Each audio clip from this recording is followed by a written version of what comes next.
नमस्कार। आज मंत्रिपरिषद में 34 एजेंडा पर निर्णय हुआ है। 34 एजेंडों पर एक सबसे महत्वपूर्ण एजेंडों में मंत्रिपरिषद ने मधुबनी, बीरपुर, मुंगेर, वाल्मीकि नगर, भागलपुर, सहरसा हवाई अड्डों का प्री फिजिबिलिटी करने का निर्णय लिया है। और यह pre feasibility airport authority of India limited करेगी और इसके लिए 2,43,17,676 रुपए अग्रिम निकासी की अनुमति दी है। मधुबनी, बीरपुर, मुंगेर, वाल्मीकि नगर, भागलपुर एवं सहरसा हवाई अड्डों का प्री फिजिबिलिटी, इसके अंतर्गत कितने पैसेंजर्स होंगे, किस प्रकार के एयरक्राफ्ट होंगे, कितनी लंबाई है और कितना बढ़ाना है, बेसिक फिजिबिलिटी इन सभी एयरपोर्ट्स का किया जाएगा, स्टडी किया जाएगा, ताकि इन एयरपोर्ट्स पर जहाँ तक संभव हो कमर्शियल उड़ानें जो अपने साइज का हो उस संबंध में फिजिबिलिटी स्टडी की जाएगी। दूसरा है बिहार बायोफ्यूल्स उत्पादन प्रोत्साहन संशोधन नीति 2025। आपको जानकारी होगा कि बिहार बायोफ्यूल्स प्रोत्साहन नीति यह मंत्रिपरिषद ने पूर्व में स्वीकृत की थी। अब उसका संशोधन का प्रस्ताव है जिसमें डेट ऑफ एप्लीकेशन बढ़ा दिया गया है। अब डेट ऑफ एप्लीकेशन 31/3/2027 तक लिए जाएंगे और उसके बाद 31/3/2008 तक जो भी संस्था वित्तीय प्रोत्साहन की मंजूरी आवेदन दे सकती है 31/3/2028। तो डेट्स का जो टारगेट डेट्स है उसमें संशोधन किया गया है बायोफ्यूल्स में, जो एथेनॉल बनाती है कंपनी। औद्योगिक प्रोत्साहन नीति 2011 के अंतर्गत आच्छादित 74 वैसी इकाइयां जिन्होंने सक्षम प्राधिकार का अनुमोदन प्राप्त नहीं है तो उक्त नीति के अनुरूप शेष अनुमान्य अवधि के लिए देय अनुदान का भुगतान करने की स्वीकृति दी है। तो आपको जानकारी होगा जब 2011 की पॉलिसी खत्म हुई थी और 2016 की पॉलिसी शुरू हुई थी तो कुछ जो इंटरमीडिएट पीरियड में अस्वीकृत या स्वीकृति की प्रक्रिया में लंबित जो उद्योग थे उन्हें वित्तीय प्रोत्साहन नहीं मिला था। उसी के आलोक में ऐसे 74 इकाइयां हैं जिनके संबंध में राज्य सरकार ने निर्णय लिया है। खेलो इंडिया का गेम्स बिहार में शुरू होने वाला है और आपको जानकारी होगा कि 4 मई को से आरंभ है। इसी के अंतर्गत खेलो इंडिया में जो सैद्धांतिक सहमति मंत्रिपरिषद ने दी है और इसके अंतर्गत जो व्यय होगा, जो राशि राज्य सरकार व्यय करेगी 119,04,89,129 रुपए, 101 करोड़ के 119 करोड़ के आसपास इसमें व्यय होंगे और इसकी सैद्धांतिक स्वीकृति दी है। इसके अंतर्गत 27 खेलों विद्यालय शामिल है, 27 गेम्स शामिल हैं और ये 4 से 15 मई 4 मई टू 15 मई तक ये कार्यरत होंगे। मुख्यमंत्री विद्युत उपभोक्ता सहायता योजना, आपको जानकारी होगा कि प्रत्येक जो मासिक बिल है उसमें सब्सिडी के रूप में सरकार देती है और प्रत्येक कंज्यूमर के, और ये पहले से चलता आ रहा है। तो इस वर्ष 2025-26 में जो सब्सिडी का भुगतान के लिए कैबिनेट ने स्वीकृत किया है 15,995 करोड़ का सब्सिडी। तो ये अप्रैल माह से मार्च 2026 तक का ये सब्सिडी अमाउंट है और हर बिल में आप देखते होंगे एक सब्सिडी अमाउंट अंकित रहता है, तो सब्सिडी अमाउंट के लिए ये राशि है। ग्रामीण कार्य विभाग का एनडीबी के सहायता ग्रामीण पथों परियोजना फेज 2 मुख्यमंत्री ग्राम संपर्क योजना अवशेष में सभी 38 जिलों में 100 या 100 से अधिक आबादी में छूटे हुए असंपर्कता ग्राम बसावट टोलों में 12 मसीहा एकल संपर्कता प्रदान करने के लिए एडीबी का ऋण लिया गया था, लेने की निर्णय हुआ। आपको जानकारी होगी 100 से ऊपर की आबादी का जो भी संपर्कता है उस रोड्स को कनेक्ट करने के लिए एडीबी से हम लोगों ने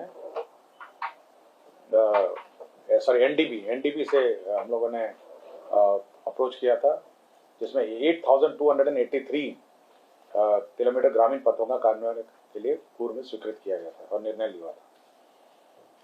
अब ये जो बचे हुए अतिरिक्त जो है 2,652 प्लस 14,000 किलोमीटर के जो ग्रामीण पथ हैं इनका जो कार्य है मेंटेनेंस और कंस्ट्रक्शन है जो राज्य योजना सब किए जाएंगे instead of new development bank. NDB से हम लोग अप्रोच किए थे, एनडीबी ने आंशिक स्वीकृति दी है और जो बाकी बचा है 2652 किलोमीटर के अतिरिक्त लगभग 14,000 किलोमीटर अब एनडीबी द्वारा जो नहीं स्वीकृत हुआ है वह अब राज्य सरकार स्वीकृत कर उसका कार्यान्वयन करेगी। ग्रामीण कार्य विभाग का ही है। ग्रामीण एवं पथों एवं आरेखनों में निर्बाध संपर्कता के लिए मुख्यमंत्री ग्रामीण सेतु योजना के प्रावधान में संशोधित किया है। इसमें 100 से अधिक मीटर की लंबाई का निर्माण पुल निर्माण निगम के द्वारा कराए जाने पर विभाग द्वारा ओवरहेड चार्जेस में एकरूपता नहीं थी, ये ओवरहेड चार्ज में एकरूपता करने का निर्णय लिया। दिव्यांगजन अधिकार अधिनियम 2016 की धारा 34(1) के परंतु एवं कार्मिक एवं प्रशासनिक विभाग भारत सरकार के ज्ञापन 17/5/2022 के आलोक में राज्याधीन सेवाओं में कार्यरत बेंचमार्क दिव्यांगजनों को प्रोन्नति में 4% क्षैतिज आरक्षण अनुमान्य होगा। तो ये 4% क्षैतिज आरक्षण अनुमान्य होगा। ये भारत सरकार का जो गाइडलाइंस है उसी के आलोक में उपलब्ध कराया जाएगा। पटना महायोजना अंतर्गत नगरपालिका क्षेत्रों में जो पेट्रोल पंप है, गैस स्टेशन आदि है स्थापित करने में जो पूर्व में विभागीय अधिसूचना थी 4512 डेटेड 29/8/2023 उसमें संशोधन किया जा रहा है। अब इसके अंतर्गत 12.20 मीटर चौड़ी सड़कों के सटे भूखंड पर भी पेट्रोल फिलिंग स्टेशन की अनुमति अनामति पटना महानगर क्षेत्र पर नहीं दी जा रही थी। इसी का एनेबलिंग क्लॉज में जोड़ा गया है। 12.2 मीटर्स के अब सड़कों पे यह स्थापित हो सकेंगे। बिहार विशेष भू सर्वेक्षण एवं बंदोबस्त संशोधन नियमावली 2025 की स्वीकृति दी गई थी। इसके अंतर्गत जो बदलैन का प्रोविजन नहीं था, मतलब दो किसान अगर बदलैन करना चाहते हैं तो यह स्वीकृति कैसे होगी, तो बदलैन का जो प्रोविजन है उसके वह प्रोविजन अब इस संशोधन नियमावली में इंक्लूड किया गया। बिहार बॉयलर शासक न्यायाधिकरण अपील नियमावली 2025 के अनुमोदन। आपको याद होगा कि बिहार बॉयलर एक्ट में पीनल प्रोविजन थे और अपराध की श्रेणी में इसको रखा गया था। बाद में इसको 2023 बिहार राज्य सरकार द्वारा जन विश्वास उपबंध एवं संशोधन अधिनियम 2023 के अनुसार में बिहार बॉयलर शासक न्यायाधिकरण अपील नियमावली 2025 का सूत्रण किया गया। इसमें जो अपील का प्रोविजन है अब इसमें मुख्य सचिव, अपर मुख्य सचिव, प्रधान सचिव, सचिव को अपीलेट पदाधिकारी बनाया गया है। जिला पदाधिकारी एवं विभागीय तो अलग अलग स्तर के हैं। जिला में जिला स्तर का और राज्य मुख्यालय में अपर मुख्य सचिव, प्रधान सचिव, सचिव को अपीलेट अथॉरिटी बनाया गया है। सीतामढ़ी जिले में आपको जानकारी होगा कि सीतामढ़ी जिले में जो माँ सीता की जन्मस्थली है पुनौरा धाम है, श्री राम जन्मभूमि तीर्थ क्षेत्र अयोध्या के अनुरूप उसको बनाने का जो डिजाइन कंसल्टेंट है जिसने श्री राम मंदिर अयोध्या में बनाया था उसको नॉमिनेशन बेसिस पे अब जो माँ सीता का जो जन्मस्थली पुनौरा धाम में मंदिर बनाया जाएगा। अब उसको नॉमिनेशन बेसिस पे उसी कंसल्टेंट को दिया गया है जिसने श्री राम मंदिर अयोध्या में आर्किटेक्चर डिजाइन किया है। तो ये मंदिर बहुत भव्य बनेगा और आपको जानकारी थी पहले 17 एकड़ जमीन पर पहले पूर्व में स्थापित था, उसके बाद इसको बढ़ाकर 50 एकड़ और अतिरिक्त इसमें भू अर्जन किया गया 50 एकड़। अभी पूरे क्षेत्र में एक भव्य माँ सीता का मंदिर बनेगा जो अयोध्या में श्री राम का मंदिर है उसी डिजाइन के अनुरूप यहाँ पर भी एक भव्य मंदिर सीता के जन्मस्थली पुनौरा धाम में बनाया जाएगा। खगड़िया जिला अंतर्गत परबत्ता प्रखंड में आयोजित होने वाले चैती दुर्गा पूजा मेला मेहदीपुर को बिहार राज्य मेला प्राधिकार का प्रबंधन के अंतर्गत रखा गया है। अब यह सरकारी मेला के रूप में मनाया जाएगा। चैती दुर्गा पूजा मेला मेहदीपुर ये खगड़िया जिला में है। इसी प्रकार अररिया जिला अंतर्गत बाबा सुंदरनाथ धाम सुंदरी मठ मंदिर मेला ये सरकारी मेला के रूप में मनाया जाएगा। अररिया जिला अंतर्गत बाबा सुंदरनाथ धाम सुंदरी मठ मंदिर मेला। इसी तरह वैशाली जिले अंतर्गत बाबा गणिनाथ पलवैया धाम मेला महनार अब ये सरकारी मेले के रूप में मनाया जाएगा। टूरिज्म डिपार्टमेंट ने बिहार पर्यटन ब्रांडिंग एंड मार्केटिंग में संशोधन किया है। इसमें जो DVBAP रेट्स जिनके नहीं हैं उनको भी एडवर्टाइजमेंट और मीडिया पब्लिसिटी देने का प्रावधान इस संशोधन नीति में किया गया है।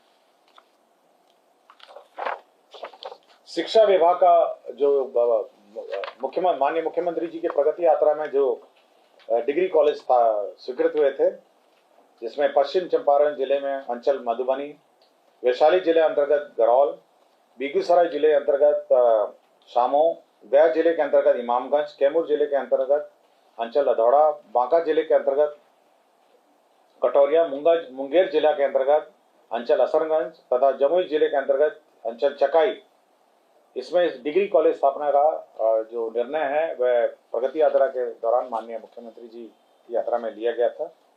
उसी के आलोक में 526 पदों का सृजन इन सभी डिग्री कॉलेज में किया जाएगा। राजस्व भूमि सुधार विभाग ने बड़े पैमाने में जो केंद्र बजट 2025 में रोड की योजनाएं और विभिन्न योजना स्वीकृत की है, तो भू अर्जन का कार्य बहुत बढ़ गया है। इसी के अंतर्गत 104 भू अर्जन पदाधिकारी एवं राजस्व अधिकारी सह कानून के 81 पदों का सृजन किया है।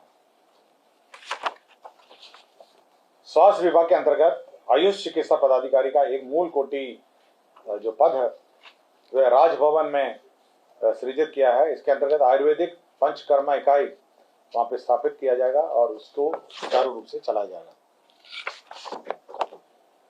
गन्ना उद्योग विभाग में संपर्क पदाधिकारी 6, सहायक अनुसंधान पदाधिकारी वेतन स्तर 6, पौधा संरक्षण निरीक्षक वेतन 6, तकनीकी सहायक वेतन 6 के अंतर्गत कुल 19 पदों को ईक पर्यवेक्षक वेतन स्तर 6 के रूप में संपरिवर्तित करने का निर्णय लिया। महाधिवक्ता का कार्यालय में 40 पदों का सृजन का प्रस्ताव स्वीकृत हुआ है। नगर विकास एवं आवास के अंतर्गत गठित एकत्रित शहरी अभ्यंतरण संगठन के 71 कार्यालयों को सुचारू रूप से चलाने के लिए नए पद का सृजन किया है, जिसमें 663 पद का सृजन किया है। पशु एवं मत्स्य संसाधन विभाग में 2159 2159 पदों को नियमावली में चिन्हित पदसोपान को पुनर्गठित किया गया है। खेल यूनिवर्सिटी विश्वविद्यालय राजगीर में सुगम संचालन के लिए 244 पदों के सृजन की स्वीकृति दी गई है। दंत चिकित्सा डेंटल डॉक्टर्स के दंत चिकित्सकों हेतु स्वीकृत डायनेमिक एसीपी के वैचारिक लाभ हेतु 14/10/2014 से एवं वित्तीय लाभ 1/4/2017 के प्रभाव से स्वीकृत किया गया है।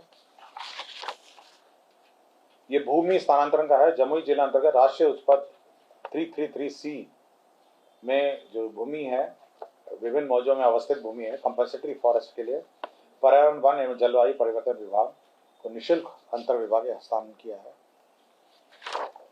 राजस्व एवं भूमि सुधार विभाग द्वारा संचालित ऑनलाइन सेवाओं के कार्य संचालन एवं प्रबंधकीय सूचना प्रणाली को विकसित करने हेतु संकल्प निर्गमन की तिथि से 5 वर्ष के लिए NIC को नॉमिनेशन पे कार्य दिया गया है। स्वयं जयंती ग्राम स्वरोजगार योजना अंतर्गत विशेष परियोजना के तहत स्वीकृत टी प्रोसेसिंग एंड पैकेजिंग इकाई कालिदास किस्मत पोठिया, ये किशनगंज में एक टी प्रोसेसिंग यूनिट स्थापित था। ये स्वयं जयंती ग्राम स्वरोजगार योजना, अब इसका संचालन जीविका द्वारा किया जाएगा, इसलिए इस जीविका को इसको स्थानांतरण किया जाना है। टी बोर्ड के साथ भी एग्रीमेंट हो गया है। अब ये जो टी प्रोसेसिंग यूनिट है किशनगंज का, ये कालिदास किस्मत पोठिया में, उसका संचालन अब जीविका द्वारा किया जाएगा। कृषि विभाग का बिहार कृषि अधिनियम सेवा कोटि 1 शस्य संशोधन नियमावली 2025 के गठन की स्वीकृति दी गई है। बिहार कृषि विभाग आशु लिपिक संवर्ग भर्ती प्रोन्नति एवं सेवा क्षेत्र नियमावली 2025 का गठन किया गया है। डॉक्टर सत्येंद्र कुमार सिन्हा, चिकित्सा पदाधिकारी, अतिरिक्त प्राथमिक स्वास्थ्य केंद्र केटवसा मुजफ्फरपुर के विरुद्ध विभागीय कार्रवाई के अंतर्गत उन्हें बर्खास्त किया गया था। उनको पुनर्स्थापित किया गया है माननीय न्यायालय के आदेश से, लेकिन नो वर्क नो पे के सिद्धांत से जो जिस अवधि में वो लापता थे वह किसी भी प्रयोजनात् गणना नहीं की जाएगी। श्री रमन राय ये तत्कालीन अंचल अधिकारी सिक्टा है, पश्चिम चंपारण, संप्रति सहायक बंदोबस्त पदाधिकारी बंदोबस्त कार्यालय किशनगंज, इनको सरकारी सेवा से बर्खास्तगी का दंड दिया गया है। श्री विजय कुमार बिहार प्रशासनिक सेवा तत्कालीन कार्यपालक पदाधिकारी नगर परिषद बरबीघा शेखपुरा को सेवा से बर्खास्त किया गया है। और ये अंतिम एजेंडा है, इंदिरा गांधी हृदय रोग संस्थान चिकित्सा सेवा संशोधन नियमावली है, जो डायरेक्टर का पद है वो 70 वर्ष तक वह हो सकता है, और ये अन्य सुपर स्पेशलिटी हॉस्पिटल्स में भी 70 वर्ष का प्रावधान है। उसी कानून में इसमें भी उम्र की सीमा बढ़ाई गई। धन्यवाद।